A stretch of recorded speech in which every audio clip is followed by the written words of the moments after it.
ہم نے پڑھا ہوا ہے کہ بڑے جانور میں 7 حصے ہیں اور چھوٹے میں 1 ہے. 1 سے زیادہ ہوگا تو قربانی ضائع، 7 سے زیادہ حصے ہو گئے تو قربانی ضائع. تو ابا جی یہ نہیں کہہ سکتے کہ بکرا پورے گھر کی طرف سے میں قربان کر رہا ہوں.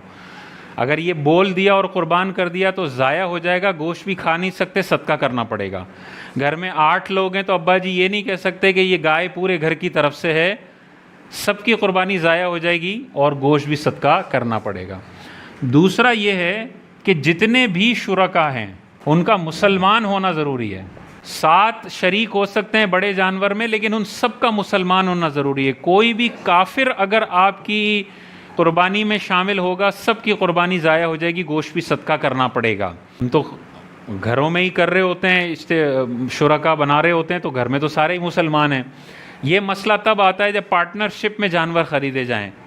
دوست کے ساتھ خرید لیا، دوست نے کہا چلو میرے 3 حصے ہو جائیں گے، تیرے 4 ہو جائیں گے، ہم مل کے جانور خرید لیتے ہیں.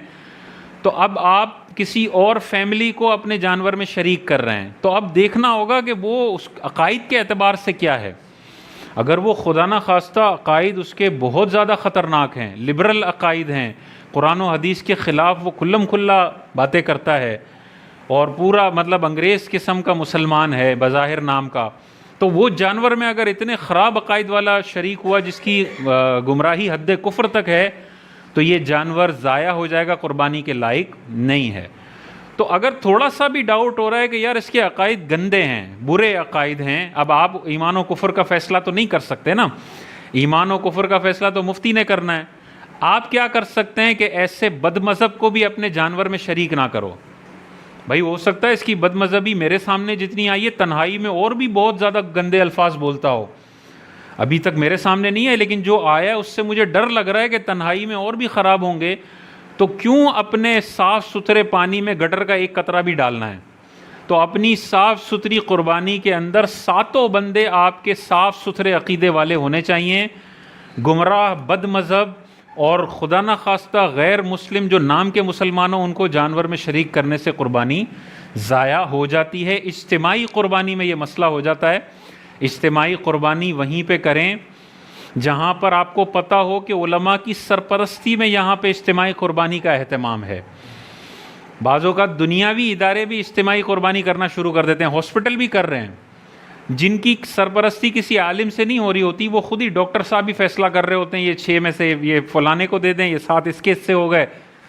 تو وہ جو جاہل قسم کے لوگ اجتماعی قربانی کر رہے ہیں، وہ تو پھر ہو سکتا ہے قادیانی کو بھی دے رہے ہوں حصے اور خطرناک گندے عقائد والوں کو بھی دے رہے ہوں. تو جو آپ نے اجتماعی قربانی کے لیے ادارہ سلیکٹ کرنا ہے، وہ بھی صحیح العقیدہ علماء کا ادارہ ہونا چاہیے، جو یہ ساری احتیاطیں کر کے پھر آپ کا جانور قربان کریں. دوسرا، سب کی نیت ثواب کی ہونی چاہیے. جتنے بھی 7 شرکا ہیں ان کی نیت ہونی چاہیے کہ میں اللہ کی رضا کے لیے قربانی کر رہا ہوں. اب چاہے وہ واجب قربانی کی نیت ہو، چاہے نفلی قربانی کی نیت ہو، چاہے وہ عقیقے کی نیت ہو، یہ ساری ثواب کی نیتیں ہیں. تو ان سب نیتوں کے ساتھ اگر کوئی آپ کے جانور میں شریک ہوتا ہے تو آپ کی قربانی ہو جائے گی. لیکن کوئی کہتا ہے کہ میں نے اپنا جانور تو خرید لیا ہے، لیکن تمہارے پاس چلو ایک حصہ پڑا ہوا ہے، گوشت مجھے دے دینا، میں حصہ لیتا ہوں، مجھے گوشت دے دینا.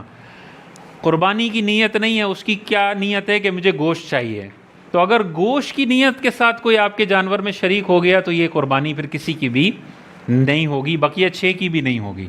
آپ کسی دوست کو اپنے جانور میں پارٹنر بنا رہے ہیں تو اس سے کہیں کہ بھائی آپ نے قربانی کی نیت کرنی ہے، آپ نے صرف گوشت کے حصول کی نیت نہیں کرنی، یا صرف مجھے سپورٹ کرنے کی نیت نہیں کرنی کہ تم پورا نہیں لے سک رہے، چلو 2 حصے میرے لکھ لو، میں پیسے دے دوں گا، اور دل میں صرف یہ ہے کہ دوست کو سپورٹ کر رہا ہوں، قربانی تو میں نے اپنی کر لی ہے، یہ ضائع ہو جائے گی قربانی. یہ دھیان میں رکھنا ہے. تیسرا، اس میں جیسے ابھی میں نے بتایا عقیقہ اور قربانی جمع ہو سکتے ہیں.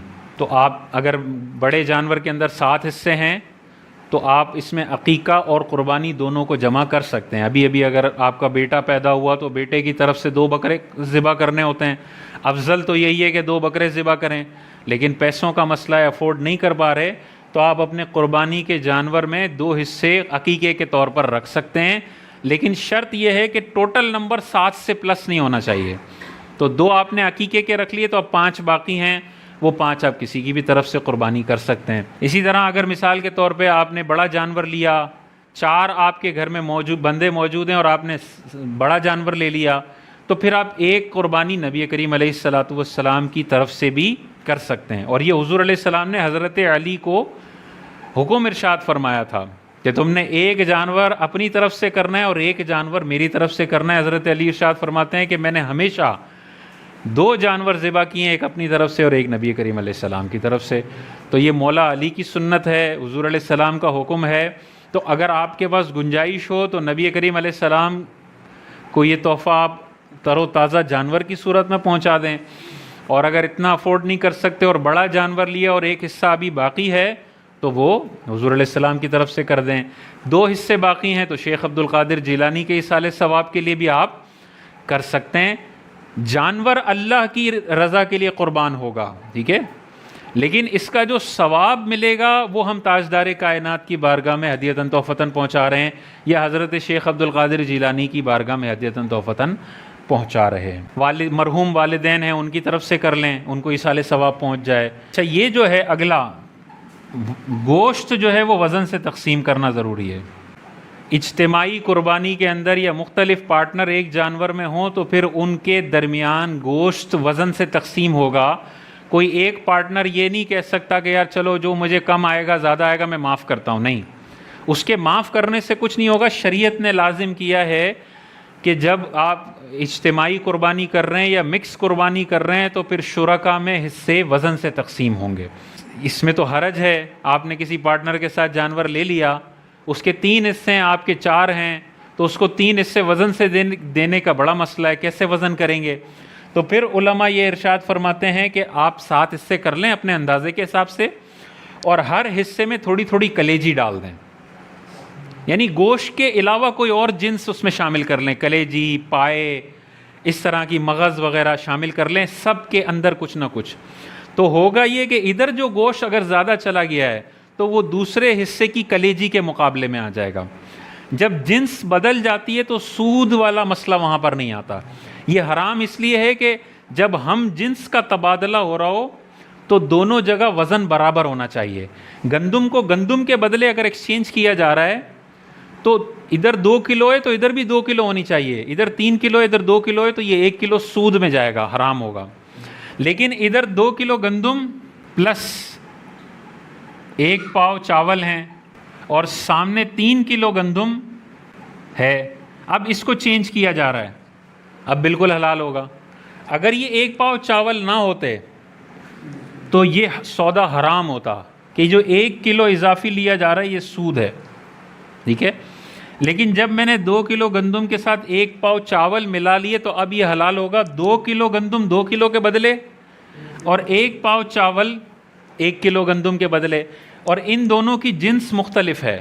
جب جنس مختلف ہو تو وزن میں کمی بیشی، 10 کلو چاول کو 5 کلو گندم کے بدلے لینا بالکل حلال، لیکن 10 کلو چاول کو 10 کلو چاول کے بدلے اگر چاول کے بدلے لے رہے ہیں تو پھر وزن میں کمی بیشی نہیں ہو سکتی۔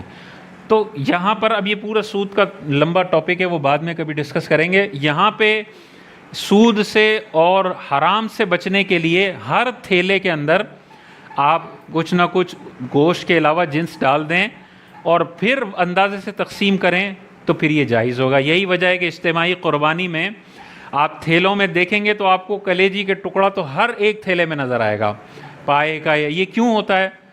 یہ تو ایک تو یہ ہوتا ہے کہ سب میں شیئر کرنی ہے، اور دوسرا یہ ہوتا ہے کہ وزن میں کمی بیشی ہو تو سود والا معنی یا ناجائز والا معنی ادھر نہ پایا جائے۔